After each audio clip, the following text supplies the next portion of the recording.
محبت کرنے والے صرف توجہ کے طلبگار ہوتے ہیں۔ انہیں توجہ ملے تو اپنی خوشیاں بھی قربان کر دیتے ہیں، اور اگر نہ ملے تو خاموشی سے علیحدہ ہو جاتے ہیں۔ کبھی کبھی الفاظ نہیں ہوتے کیفیت کو بیان کرنے کے لیے، پھر بھی دل کرتا ہے کوئی سن لے، کوئی سنبھال لے، کوئی سمیٹ لے۔ ایک دوسرے کا ساتھ دینے کے لیے کسی مشکل ترین فلسفے کی نہیں بلکہ خوبصورت احساس کی ضرورت ہوتی ہے۔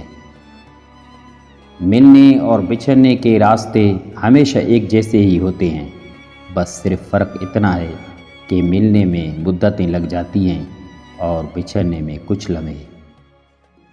دوستی کا رشتہ بہت بہتر ہے رشتہ داری سے، کیونکہ رشتہ داروں سے رشتہ خون کا ہوتا ہے، دوستوں سے رشتہ دل کا ہوتا ہے، اور دل سارے جسم کو خون مہیا کرتا ہے۔ جب رشتوں میں ضد اور مقابلہ آ جائے تو یہ دونوں جیت جاتے ہیں، بس رشتہ ہار جاتا ہے۔ دل کسی سے کتنا بھی خفا ہو جائے تم خاموش ہو جانا، لیکن بے ادبی نہ کرنا۔ زندگی میں ایک وقت ایسا بھی آتا ہے جب انسان ہر رشتے کی حقیقت سے واقف ہو جاتا ہے، تب کچھ لوگ تو دلوں میں اپنی جگہ بنا لیتے ہیں اور کچھ لوگ ہمیشہ کے لیے دل سے اتر جاتے ہیں۔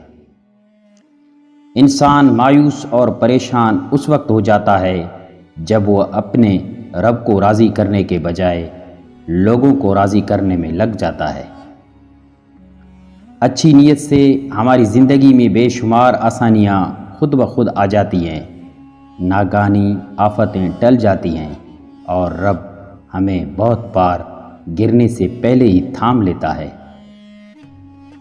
کچھ غلطیاں ایسی ہوتی ہیں جن کے لیے ہم کسی کو معاف تو کر دیتے ہیں، مگر پھر پہلے جیسے تعلقات نہیں رکھ پاتے۔ سچ بولنا اور سچ سننا دونوں ہی بڑے مشکل کام ہیں، لیکن سچ بولنے سے دل کو جو سکون ملتا ہے وہ سکون کوئی اور چیز نہیں دے سکتی۔ سچائی پر چلتے ہوئے اگر اکیلے رہ جاؤ تو مایوس مت ہونا، کیونکہ اکیلا سورج ہی اندھیرے کو روشنی میں بدل دیتا ہے۔